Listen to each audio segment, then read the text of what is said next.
నమస్తే welcome to our channel నేను సిరి మరికొద్ది గంటల్లో అయోధ్య బాలరాముడి ప్రాణ ప్రతిష్ఠ కార్యక్రమం ప్రారంభం కానుంది.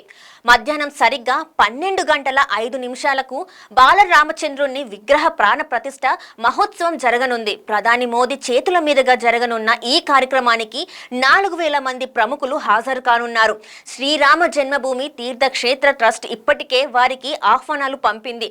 రామ మందిర నిర్మాణం పూర్తయిన తర్వాతే సాధారణ భక్తులకు అనుమతులు ఇస్తామని ప్రచారం జరగ్గా దీనిపై స్పందించిన శ్రీరామ జన్మభూమి తీర్థక్షేత్ర ట్రస్ట్ ఆ వార్తల్ని కొట్టిపారేసింది.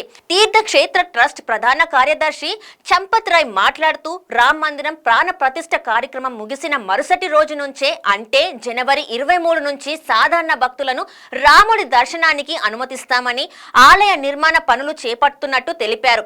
ఆలయం ఉదయం 7 గంటల నుంచి 11:30 వరకు, మధ్యాహ్నం 2 నుంచి రాత్రి 7 వరకు తెరిచి ఉంచుతున్నారు. పండుగల సమయంలో సమయాలు మారవచ్చు. నిత్యం 3 సార్లు ప్రత్యేక హారతి సమర్పిస్తారు. ఆలయ ప్రారంభోత్సవం తర్వాత ప్రతిరోజు దేశ నలుమూలల నుంచి 3 నుంచి 5 లక్షల మంది భక్తులు ఇక్కడికి వస్తారని అంచనా వేస్తున్నారు. భక్తులందరికీ అయోధ్య రామ మందిరంలోకి ఉచిత ప్రవేశం ఉంది. అయితే ప్రత్యేక దర్శనం కోరుకునే భక్తులకు ప్రత్యేక దర్శన టికెట్లు కూడా అందుబాటులో ఉంచారు. ఈ టికెట్లను ఆన్లైన్లో కొనుగోలు చేయాల్సి ఉంటుంది.